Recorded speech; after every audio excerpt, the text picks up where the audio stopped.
Assalamualaikum warahmatullahi wabarakatuh. Alhamdulillahirabbil alamin. Nahmaduhu wa nasta'inuhu wa nastaghfiruh.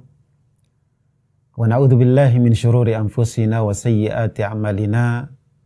May yahdihillahu fala mudhillalah wa may yudlil fala hadiyalah. Amma ba'du. Qala Allahu 'azza wa jalla, ya ayyuhalladzina amanu taqullaha haqqa tuqatih wa la tamutunna illa wa antum muslimun. Kaum muslimin rahimakumullah, kita bersyukur dan memuji Allah atas karunia dan nikmat-nikmatnya. Kemudian salawat dan salam semoga senantiasa Allah curahkan kepada baginda Rasul yang mulia dan juga kepada keluarga beliau, sahabat-sahabat beliau, dan semua umat beliau yang istiqamah meniti jalan beliau dengan baik hingga akhir zaman. Kaum muslimin rahimakumullah, kita lanjutkan pembahasan dari kitab At-Tauhidul Muyassar yang ditulis oleh Syekh Abdullah bin Ahmad Al-Huwail, jazahullahu khairan wa nafa bihil Islam wal muslimin. Itu sekarang pada pembahasan tentang definisi serta hukum dan bahaya riya. Syekh mengatakan ar-riya'u ta'rifuhu lughatan idharu syirki lil idharu syai'i lil ghairi liyarahu. Pertama beliau menjelaskan apa itu riya dari sisi bahasa. Riya secara bahasa kata beliau adalah menampakkan sesuatu kepada orang lain agar orang lain melihatnya. Disebut dengan riya. Kita memperlihatkan pekerjaan kita atau apa yang kita lakukan kepada orang lain supaya dia melihatnya. Maka secara bahasa disebut dengan riya.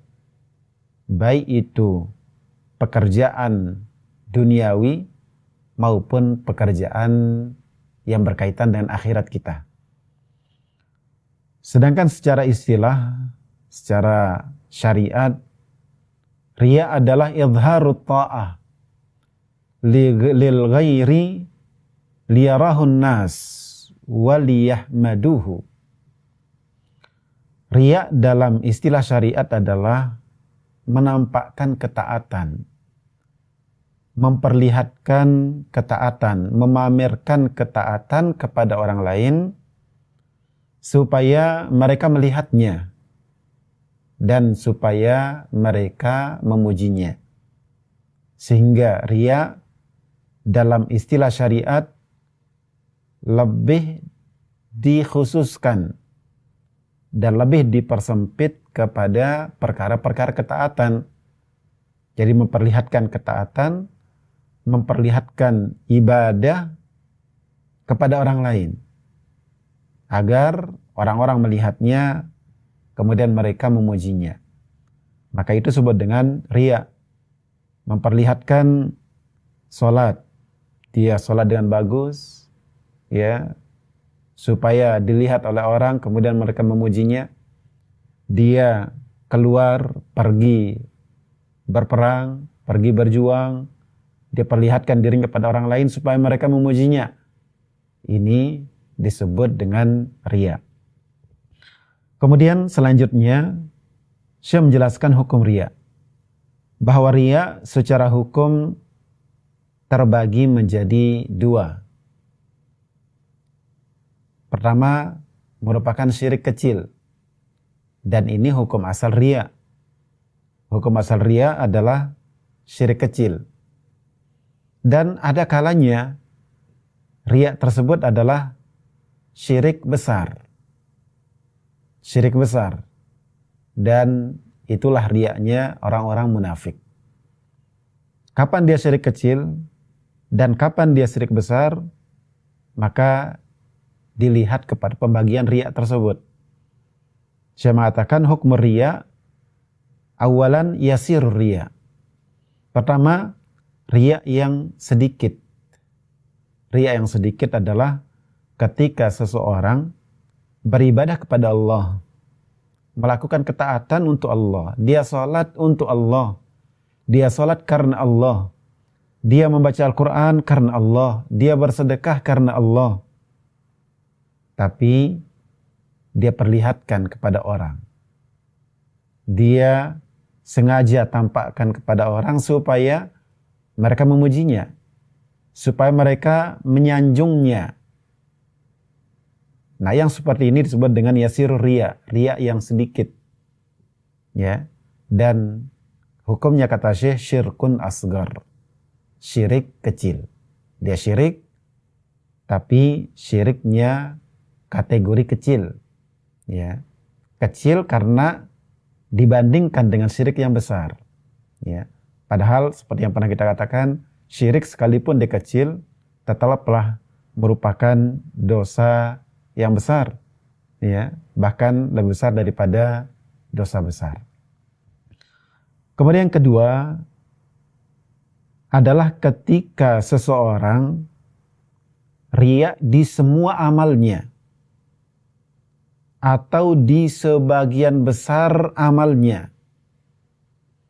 Ketika yang menjadi motivasi, penggerak, pendorong dia untuk melakukan amalan murni karena riya. Dari awal tidak ada yang diinginkan kecuali riya. Ya. Maka yang seperti ini hukumnya syirkun akbar. Dia syirik besar. Wa hadza la yasduru min mu'minin. Nah, yang seperti ini tidak mungkin lahir dari seorang mukmin. Orang yang beriman, dia tidak akan ya seperti itu. Dia tidak sholat kecuali supaya dilihat orang. Ya. Jadi ketika orang banyak, di situ dia sholat. Ketika orang sedikit atau orang yang dia cari perhatiannya tidak ada di situ, maka dia tidak mengerjakannya. Ya. Wa hadza la yasdur min mu'min. Yang seperti ini tidak ada, tidak muncul, tidak lahir dari orang yang beriman. Bal huwa simatul munafikin. Bahkan yang seperti ini adalah karakternya orang munafik, sifatnya orang munafik. Makanya mereka ketika mengerjakan sholat berjamaah, memang tujuannya hanyalah ya supaya mereka diakui sebagai orang beriman, supaya mereka dianggap beriman, supaya mereka dilihat ya dan dikatakan sebagai bagian dari kelompok orang beriman. Makanya salat yang paling berat bagi orang munafik adalah salat subuh dan salat isya, karena di situ orang tidak lihat mereka, tidak tahu ini siapa yang salat, siapa yang tidak. Maka orang yang semua amalnya atau dominan amalnya adalah karena riya, motivasi utamanya adalah riya, maka dia masuk pada hukum yang kedua, syirkun akbar. Tapi kaum muslimin rahimakumullah, kemudian selanjutnya Syekh menjelaskan bahaya riya. Ya, bahaya riya. Bahkan Nabi kita alaihi salatu wasallam beliau menjelaskan bahwasanya riya adalah yang paling beliau khawatirkan terhadap umatnya. Bahwa riya dia dosa yang lebih dikhawatirkan daripada fitnah Dajjal. Lebih rentan umat Islam dengan riya daripada fitnah Dajjal. Tapi di antara bahaya riya adalah annahu syirkun asghar. Bahwa riya adalah syirik kecil. Dia hukumnya syirik. Qala alaihi salatu wassalam, akhwafu ma akhafu alaikum asyirkul asghar. Beliau bersabda, yang paling aku khawatirkan pada kalian adalah syirik kecil. Fasu'ila anhu, kemudian para sahabat kemudian beliau sallallahu alaihi wasallam ditanya, apa itu syirik kecil? Faqal riya. Maka beliau menjawab, syirik kecil tersebut adalah riya. Hadis riwayat Imam Ahmad. Jadi riya adalah syirik, walaupun kategori syiriknya adalah syirik kecil. Ikhwan fillah rahimakumullah, kenapa kita khawatir terhadap riya? Padahal dia adalah syiriknya syirik kecil. Karena syirik kecil, ya, syirik kecil semacam riya termasuk yang tidak diampuni kecuali jika pelakunya bertaubat. Saya mengatakan annahu la yughfar idza lam yatub minhu sahibuh. Riya ketika dia adalah bagian dari syirik kecil, dia tidak diampuni. Dosa itu tidak diampuni oleh Allah jika pelakunya tidak bertaubat.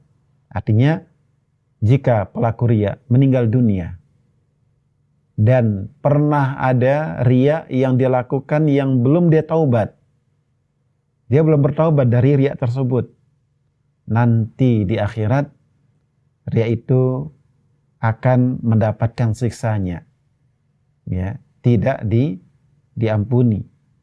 Hal ini berdasarkan keumuman firman Allah Subhanahu wa taala surah An-Nisa ayat 48, innallaha la yaghfiru an yushraka bihi wa yaghfiru ma duna dzalika liman yasha.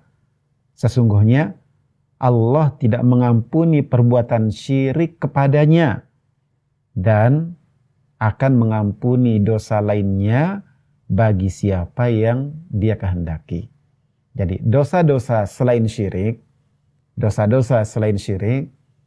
ya, masih ada peluang, masih ada kemungkinan akan diampuni sekalipun sebelum meninggal dunia dia belum bertaubat.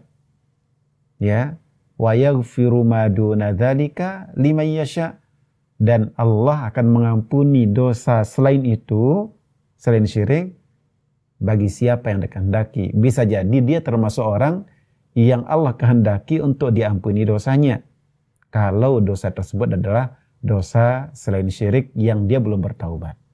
Ya. Adapun kesyirikan, innallaha la yaghfiru an yushraka bih. Sesungguhnya Allah tidak akan mengampuni perbuatan syirik tersebut. Nah, kaum muslimin rahimakumullah, kata Syekh, wa hadza ya ummu syirkal akbara wal asghar. Jadi ayat ini dia sifatnya mutlak, lepas, tidak terikat pada jenis syirik tertentu, sehingga berlaku umum, berlaku mencakup untuk syirik besar dan syirik kecil. Syirik kecil tetap saja masuk dalam kategori nama syirik. Ya. Ikhwan fillah rahimakumullah, kemudian bahaya yang ketiga di antara bahaya riya adalah annahu yuhbitul amal alladhi khalatah. Annahu yuhbitul amal alladhi khalatah. Bahwa riya akan menghapuskan amal yang disertainya. Ketika ada suatu amalan disertai oleh riya, dihinggapi, dijangkiti oleh riya, amal tersebut dia batal. Qala alaihi salatu wassalam, hal ini berdasarkan sabda Nabi alaihi salatu wassalam, qala Allah Ta'ala, yaitu hadis yang beliau riwayatkan dari Allah Ta'ala, bahwa Allah Ta'ala berfirman, ana aghna syuraka'i anisyirki.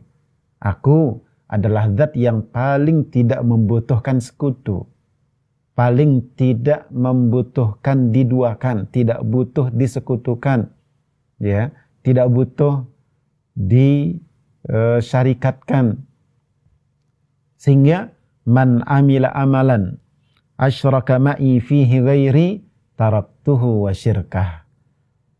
Maka siapa yang mengerjakan suatu amalan di dalam amalan tersebut dia menyekutukanku dengan yang lain, ya, dia sholat untukku, tapi juga untuk seseorang, supaya orang itu memujinya, supaya orang itu menyanjungnya, taraktuhu wa syirkah, aku tinggalkan dia dan juga perbuatan syiriknya. Jadi amalnya yang di dalamnya ada kesyirikannya, Allah tinggalkan. Artinya terhapus, pahalanya tidak dia dapat. Kemudian bahaya yang keempat di antara bahaya riya adalah annahu a'zam min fitnatil masihid dajjal. Bahwa riya lebih bahaya, lebih besar daripada fitnah dajjal. Hal ini berdasarkan sabda Nabi alaihi salatu wasallam, ala akhbirukum bima huwa akhafu alaikum indi minal masihid dajjal.